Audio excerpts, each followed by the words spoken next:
पूज्याय राघवेन्द्राय सत्यधर्मरताय च भजतां कल्पवृक्षाय नमतां कामधेनवे कृष्णाय वासुदेवाय देवकी नन्दनाय च நந்தகோபகுமாராய கோவிந்தாய நமோ நமக.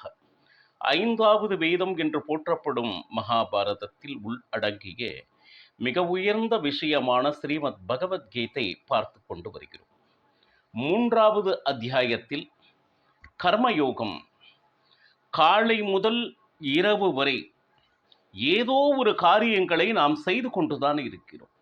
ஆனால் இதை நான் செய்தேன் என்கின்ற நினைவிலிருந்து ஒவ்வொரு செயலையும் என்னுள் இருந்து அவன் நடத்துகிறான் என்கின்ற எண்ணத்தோடு செய்யும் பொழுது அதுவே யோகமாகிறது, அவனை சேரக்கூடிய வழியாகிறது. நாம் செய்கின்ற ஒவ்வொரு கர்மங்களும் அவனை நோக்கி செல்கின்றன என்று அற்புதமாக கீதாச்சாரியான் விளக்கி கொண்டு இருக்கிறான்.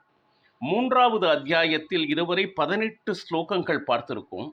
19வது ஸ்லோகம், தஸ்மாத் அசக்த சததம் காரியம் கர்ம சமாச்சர அசக்தோ கியாச்சரன் கர்ம பரம் ஆப்னோதி பூருஷா அப்படின்னு சொல்லிட்டு மூன்றாவது அத்தியாயத்தில் 19வது ஸ்லோகம்.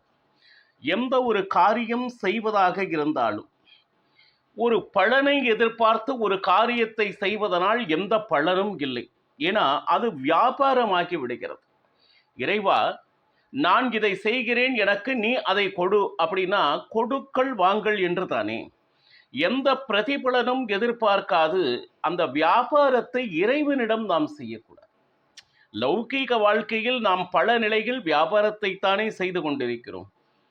இறைவனிடமும் அதே காரியத்தை செய்தால் நீ செய்கின்ற எந்த காரியத்தின் மேலும், ஏன்னா அந்த காரியங்களை செய்வித்து கொண்டிருப்பவன் அவன். இந்த தேகத்தினால் ஒரு காரியம் நடக்கின்றது என்றால் அது உன்னால் நடக்கின்றதா கொஞ்சம் சிறிது சிந்தித்துப்பார். தலை முதல் கால் வரை இருக்கக்கூடிய இந்திரியங்கள் அதற்கு இறைவன் கொடுத்த சக்தியினால் நீ அதை செய்து கொண்டிருக்கும் பொழுது அப்ப என்னால் இது செய்தது அல்ல. அப்போ அதன் மூலமாக வருகின்ற பலனில் மட்டும் நமக்கு எங்கிருந்து அந்த பற்று வந்து விடுகிறது? கொஞ்சம் நினைச்சு பாருங்க. செய்த கர்மமே அதை நாம் செய்யவில்லை என்று போகும்போது அதனால் விளைகின்ற அந்த பலன், அதன் மேல் நமக்கு எந்த விதமான என்ன சொல்வது பங்கீடும் இல்லை என்பதுதானே உண்மை. அப்போ இதை எப்படி செய்யணும் சார் அப்படின்னா, என் வாழ்க்கையில் இந்த ஜென்மத்தை கொடுத்தவன் இறைவன், நான் இதை செய்ய வேண்டும், இதனால் அவன் திருப்தி அடையட்டும், அவ்வளவுதான். அவனுடைய பிரீத்திக்காக நீங்கள் செய்ய வேண்டும், அவ்வளவுதான். இதை செய்வதனால் அவன் இதை தருவான் என்கின்ற எண்ணம் நிச்சயமாக வரக்கூடாது. ஆரம்ப நிலையில் இருக்கலாம். ஒன்றை வேண்டி இறைவனிடம் நாம் பெற்றுக்கொள்வது அது சிறு குழந்தை, சிறு பிராயம், ஆன்மீகத்தினுடைய முதல் படியில் இருப்பவர்கள் செய்யலாம். ஆனால் அவனை முழுமையாக உணர்ந்த பின்னால், அவனே எல்லாம் என்று அறிந்தவர்கள் இன்னும் பலனை உத்தேசித்து ஒரு காரியத்தை செய்வார்களே, ஆனால் அவர்கள் இன்னும் என்ன சொல்வது முதிர்ச்சி உறவில்லை ஆன்மீகத்தில் என்று தானே அர்த்தம்.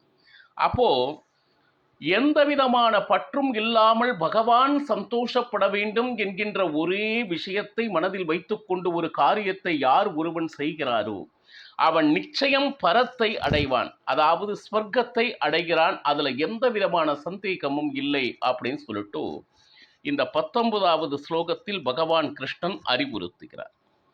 ஸ்லோகம் 20, கர்மணைவ ஹி சம்சித்திம் ஆஸ்திதா ஜனகாதயः லோக சங்கிரகம் ஏவாபி சம்பஷ்யன் கர்த்தும் அர்ஹசி. இது மூன்றாவது அத்தியாயத்தில் இருக்கக்கூடிய 20வது ஸ்லோகம். பாருங்க, இப்போ பலவிதமான ராஜர்கள் இந்த தேசத்தை ஆண்டு வந்திருக்கின்றனர். யுகம் என்று சொல்லும் பொழுது 4 யுகங்களாக பிரித்து கிருத யுகம், திரேதா யுகம், துவாபர யுகம், கலியுகம் என்று 4 யுகங்கள் இப்பொழுது கலியுகத்தில் நாம் வாழ்ந்து கொண்டிருக்கிறோம். சரி, அப்போ நாம் செய்கின்ற கடமை என்று ஒன்று உண்டு. ஆனால் சில பதவிகள் ஒரு ராஜராக இருக்கும் பொழுது இந்த சமுதாயத்துக்காக செய்கின்ற கடமை அப்படின்னு சொல்லிட்டு ஒரு நீதிபதி இருக்கிறார் அப்படின்னா, அவர் ஒரு நீதி சொல்ல வேண்டும் என்றால், ஒருவன் மிகப்பெரிய தவறு செய்துவிட்டால் அவனுக்கு ஒரு உச்சபட்ச தண்டனை கொடுக்க வேண்டுமானால், ஒருவேளை எனக்கு பாவம் வருமோ என்று சிந்தித்தால் அவன் நீதியை வழங்க முடியாது இல்லையா? குற்றம் செய்தான் என்றால் அதற்கு உரிய தண்டனை வழங்கப்பட வேண்டும். ஆனால் தண்டனை வழங்கும் இடத்தில் இருக்கிறவன் இந்த விஷய சிந்தனை இருக்கும் பொழுது நிச்சயமாக அவனால் நீதியை வழங்க முடியாது. இப்போ ஜனக மகாராஜா, சரி, சாக்ஷாத் பாருங்க, அந்த மாதிரி மன்னர்கள், அந்த மன்னர் அப்படின்னா அவர்களுக்குன்னு சில கடமைகள் இருக்கு. அந்த ராஜ்யத்திற்கு எந்த விதமான ஆபத்தும் வராமல் நல்லவர்களை காக்க வேண்டிய பொறுப்பு ராஜனுக்கு உண்டு. அப்போ அந்த கடமைகளை அவர்கள் செய்வதனாலேயே மிகப்பெரிய உயர்ந்த பக்குவத்தை அடைந்தனர் ஜனக மகாராஜ். சாமானியம் இல்லை, அவன் மிகப்பெரிய பக்தன்.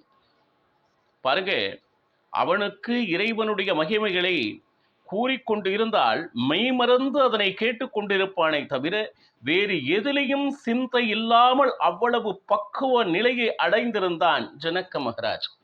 ஒரு காரியத்தை செய்தால் முழுமையான ஈடுபாட்டோடு செய்ய வேண்டும் என்பதற்கு மிகப்பெரிய உதாரணம் ஜனக மகாராஜா. அப்போ இந்த மாதிரி விஷயங்களை எல்லாம் சில ராஜர்கள் தங்களுடைய கடமையிலிருந்து சிறிதும் வலுவாது தங்களுடைய பொறுப்புகளை தன்னுடைய கர்மங்களை செய்து இதை எதனால் காமித்திருக்காங்கன்னா, நமக்கெல்லாம் ஒரு பாடமாக அறிய வேண்டும். நீ உன்னுடைய கடமையை ஆற்றும் பொழுது இவன் என்னவன், என்னை சார்ந்தவன், எனக்கு தெரிந்தவன் அப்படின்னு சொல்லிட்டு நீதியிலிருந்து வலுவாது எது தர்மமோ அதை செய்யும் நிலையில் ஒரு ராஜன் இருக்க வேண்டும். கர்ம யோகம் அப்படின்னா கர்மம்னா செயல். அந்த சாதாரண மனிதனுக்கு விதிக்கப்பட்ட அந்த கர்மங்கள் வேறு. நாம காலையில எந்திரிச்சு இரவு வரையிலும் சாமான்யமாக ஒரு மனிதன் செய்யக்கூடிய காரியங்களை செய்கிறான். ஆனா மிக உயர்ந்த பதவி இருக்கும் பொழுது பொறுப்புகள் கூடுகிறது. இந்த சமுதாயத்தையே திருத்தும் பொறுப்புகள் அவரிடம் வந்துவிட்டது. ஆனால் ராஜர்கள் இந்த மாதிரி ஒரு நிலையில் இருக்கும்போது எந்த காலத்திலும் தர்மத்தை மீறி எந்த காரியத்தையும் செய்யாது நமக்கு மிகப்பெரிய பாடமாக வாழ்ந்து காண்பித்திருக்கின்றனர். இதையெல்லாம் நீ மனதில் கொண்டு எப்படி தர்மத்தின்படி வாழ வேண்டும் என்பதனை நீ நினைவு கூர்ந்து உன்னுடைய கர்மங்களை செய்ய வேண்டும் என்று கீதாச்சாரியார் தன்னுடைய சிஷ்யனான அர்ஜுனனுக்கு அறிவுறுத்தி கொண்டு இருக்கிறார். 21வது ஸ்லோகம். யத்யத் ஆச்சரதி ஸ்ரேஷ்டஸ் தத்தத் ஏவ தரோஜனஹா சயத் பிரமாணம் குருதே லோகஸ்தத் அனுவர்த்ததே அப்படின்னு 21வது ஸ்லோகம். பாருங்க, ஏன்னா உலகத்துல நல்லவர்கள் என்று பெயர் வாங்கினா சரி, அவர்களுடைய வாழ்க்கையை மற்ற அனைவரும் உன்னிப்பாக கவனித்துக் கொண்டு இருக்கிறார்கள். எந்தெந்த காரியங்களை அவர்கள் எப்படி எப்படியெல்லாம் அதை செய்கின்றனர் என்பதை உன்னிப்பாக, ஏன்னா பெரிய மனிதர்கள் எந்த நல்லது செய்தாலும் பார்த்தீங்களா, இந்த மாதிரி நல்லது அப்படின்னா இவர்கள்தான் இப்படிதான் செய்ய வேண்டும் என்று அவர்கள் மூலமாக பாடத்தை எடுத்து கொண்டுகிறார்கள். அதே போல அவர்கள் செய்கின்ற சிறு தவறும் ஒரு தவறான வழிகாட்டுதலாக அமைந்துவிடும். அப்போ அவர்கள் செய்கின்ற ஒரு செயலில் மிக அதிகமான கவனம் இருக்க வேண்டும். காரணம், நம்மளுடைய வாழ்க்கையே பாடமாகி கொண்டிருக்கிறது என்பதை உணர்ந்து. ஏன்னா நாம என்ன செய்யறோமோ அதை பொதுமக்கள் பின்பற்ற தொடங்கினர். இந்த மாதிரி சூழ்நிலையில் என்னுடைய ராஜன் எந்த முடிவை எடுத்தானோ அது சரியாக இருக்கும். அது தவறான முடிவாக இருந்தால் அதையே மக்களும் பின்பற்றுவார்கள். அப்படின்னா பொறுப்பு அதிகம் யாருக்கு அப்படின்னா அந்த ராஜனுக்கு. அது போக பாருங்க, தான் செய்கின்ற ஒவ்வொரு செயல்களினுடைய தரத்தை, எப்படி தானம் வழங்க வேண்டும், எப்படி மற்றவர்களிடம் அன்பு காமிக்க வேண்டும், அதே போல ஒரு குற்றம் என்று நடந்தால் அவர்களை எப்படி தண்டிக்க வேண்டும், இப்படி எந்த ஒரு நிலையிலும் அவன் வாழ்வதற்கு ஒரு எடுத்துக்காட்டாக அவனை அத்தனை பேரும் உதாரண புருஷனாக எடுத்து கொள்ளும்படி அவனுடைய வாழ்க்கையை அமைத்து கொள்ள வேண்டும். காரணம் என்றால் இந்த உலகமே அவனுடைய செயல்களை கூர்ந்து கவனித்து கொண்டிருக்கிறது. அவனுடைய வாழ்க்கை அவன் வாழ்க்கை அல்ல, அது அடுத்து வருகின்றவர்களுக்கு பாடமாக அமைந்து விடுகிறது அர்ஜுனா அப்படின்னு சொல்ற. அடுத்து 3வது அத்தியாயத்தில் 22வது ஸ்லோகம். நமே பார்த்தாஸ்தி கர்த்தவ்யம் த்ரிஷா லோகேஷு கிஞ்சன நானவாப்தம் அவாப்தஸ்யம் வர்த்த ஏவச கர்மணி. இது 3வது அத்தியாயம் 22வது ஸ்லோகம். பிருதாவின் மகனே என்று இந்த இடத்தில் அழைக்கிறார். குந்தியினுடைய பெயர் பிரிதா என்ற பெயர். பிரிதாவினுடைய மகனான அர்ஜுனனே என்று. பாருங்க, இறைவனுக்கு அப்படின்னு ஏதாவது கடமைகள் இருக்கா அப்படின்னா இல்லை. ஏன்னா அந்த கர்ம பந்தம், பாவ புண்ணியம், இந்த மாதிரி விஷயம் எல்லாம் இந்த உலகத்தில் பிறந்த நமக்குத்தானே தவிர எதிலும் பந்தப்படாத இறைவனுக்கு இதை செய்தே ஆக வேண்டும் அப்படின்னு ஒரு காரியம் இல்லவே இல்லை என்பது உண்மை. ஆனா கடமை சிறிதும் இல்லாத இறைவன் இனிமேல் இதை செய்து இதை பெற வேண்டும் என்கின்ற நிர்பந்தம் சிறிதும் அற்றவன் இறைவன். ஏன்னா லௌகீகத்துல நாம வாழும்போது இப்படி உழைத்தால் எனக்கு இந்த பகுமானம் கிடைக்கும், எனக்கு செல்வம் கிடைக்கும், அதை வைத்து கொண்டு நான் வாழ்ந்து விடலாம் அப்படின்னு சொல்லிட்டு தேவைகளுக்காக நாம் உழைக்க வேண்டிய கட்டாயத்தில் இருக்கிறோம், செய்தே ஆக வேண்டும் அப்படின்னு சொல்லிட்டு.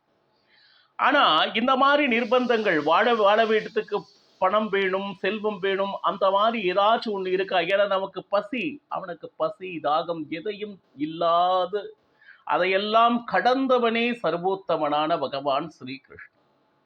அப்போ இனிமேல் அடைய வேண்டியது என்று எதுவுமே இல்லாதவன் பகவான். அப்போ இப்படி இருந்த நிலையிலும் இறைவன் அவனுக்கு என்று விதிக்கப்பட்ட கடமையிலிருந்து சிறிதும் வழுவாது இருக்கிறார். இந்த உலகத்தில் பிரளய காலம் என்று ஏற்பட்டுவிடு. இந்த உலகத்தில் எந்த ஜீவனும் இல்லை. அப்போ அனைத்து ஆத்மாக்களும் இறைவனுடைய உதரத்தில், வயிற்றுக்குள் ஒடுங்கி விடுகிறது. அப்போ இந்த உலகத்தை சிருஷ்டி செய்து அந்த அனைத்து ஜீவர்களையும் காக்கின்ற பொறுப்பினை இறைவன் எடுத்துக்கொள்கிறார். இதை செய்தே ஆக வேண்டுமா அப்படின்னா இல்லை. ஆனால் லீலா மாத்திரத்தில் இந்த உலகத்தை சிருஷ்டி செய்து அனைத்து ஜீவர்களும் வாழ்வதற்கு தேவையான அடிப்படையான பஞ்ச பூதங்களை உருவாக்கி அதனுள் தானே இருந்து கொண்டு அனைத்து ஜீவர்களையும் வாழ வைத்து கொண்டிருக்கின்ற அந்த கடமையிலிருந்து சிறிதும் நழுவுவதில்லை. பாருங்க, இறைவன் எப்படி தன்னுடைய காரியத்தை செய்து காண்பிக்கிறான். எதற்காக அப்படின்னா, அதை பார்த்தாவது உன்னுடைய கடமையிலிருந்து நீ வழுவாது உன்னுடைய கர்மங்களை செய்தே ஆக வேண்டும், எனக்கு செய்ய வேண்டிய நிர்பந்தம் எதுவும் இல்லாவிட்டாலும் எனக்கு என்கின்ற கடமையை நான் எப்படி செய்கிறேன் பார்த்தீர்களா? அதை போன்று நீங்களும் இந்த உலகத்தில் பிறந்த ஒவ்வொருவருக்கும் அந்த கடமையை செய்வதற்கு உண்டான பொறுப்பு இருக்கிறது. எந்த காரணத்திலும் அந்த பொறுப்பிலிருந்து உங்களால் தப்பித்து கொள்ள முடியாது. அதுதானே கர்மயோகம். அப்போ நீங்கள் செய்தே ஆக வேண்டும் என்கின்ற பாடத்தை இதற்கு முன்னாடி ராஜன் எப்படி தன்னுடைய கடமைகளை செய்கிறானோ என்று போன ஸ்லோகத்தில் சொன்ன இறைவன் ராஜன் இடத்திலே தன்னையே நிலை நிறுத்தி, நான் செய்ய வேண்டிய கடமை செய்தே ஆக வேண்டும் என்கின்ற நிர்பந்தம் இல்லாவிட்டாலும் என்னுடைய கடமையிலிருந்து நான் வழுவுவதில்லையே, அப்போ என்னை பார்த்தாவது நீங்கள் உங்கள் கர்மங்களை செய்தே ஆக வேண்டும் என்கின்ற நிலைக்கு வந்து அவரவர் கடமைகளை புரிந்து கொண்டு எந்த காலத்திலும் அந்த கடமையிலிருந்து வழுவாது காரியங்களை செய்ய வேண்டும் என்று அறிவுறுத்துகிறார். 23வது ஸ்லோகம். யதீஹயம் ந வர்த்தேயம் ஜாது கர்மண்ய தந்திரிதா மம வத்மானு வர்தந்தே மனுஷ்யோ பார்த்த சர்வசஹா. 3வது அத்தியாயம் 23வது ஸ்லோகம். அப்போ நாம் எந்த இடத்தில் பிறந்திருக்கிறோம், என்ன குலத்தில் பிறந்திருக்கிறோம், நம்மளுடைய பெரியவர்கள் எந்தெந்த விஷயங்களில் வழிவழியாக செய்து வந்திருக்கிறார்கள் என்பதனை அறிந்து கொண்டு, அப்போ நான் செய்தே ஆக வேண்டிய கடமைகள் என்ன என்ன என்பதனை முதலில் நாம் நம் தலையில் வாங்கி கொண்டு அந்த கவனத்துடன், ஸ்ரத்தையுடன், அந்த கர்மங்களை எப்பவுமே செய்ய வேண்டும் ஒவ்வொரு ஜீவனும். ஒருவேளை அந்த கடமையில் பாருங்க, இறைவனே கடமையிலிருந்து தவறினான் அப்படின்னு சொல்லிட்டு எங்கேயாச்சும் ஒரு இடத்துல நடந்திருக்கா அப்படின்னு கேட்டா இல்லை. எல்லாதற்கும் உதாரண புருஷனாக அவன் தானே இருக்கிறான். என்றுமே அவனுடைய கடமையிலிருந்து நழுவுவதில்லை. தலைவர்களும் ராஜர்களும் ஏன் இறைவனுமே தன்னுடைய கடமையிலிருந்து நழுவுவதில்லை. அப்போ அந்த மாதிரி நான் நடந்து கொண்டதனால் நிச்சயமாக என்னுடைய சரிதத்தை கேட்பவர்கள் அவரவர் கடமையிலிருந்து நிச்சயம் நழுவ மாட்டார்கள். ஏன்னா இறைவனே கடமையிலிருந்து தவறியது இல்லை என்பதை பாடமாக நான் அவர்களுக்கு தந்திருக்கிறேன்.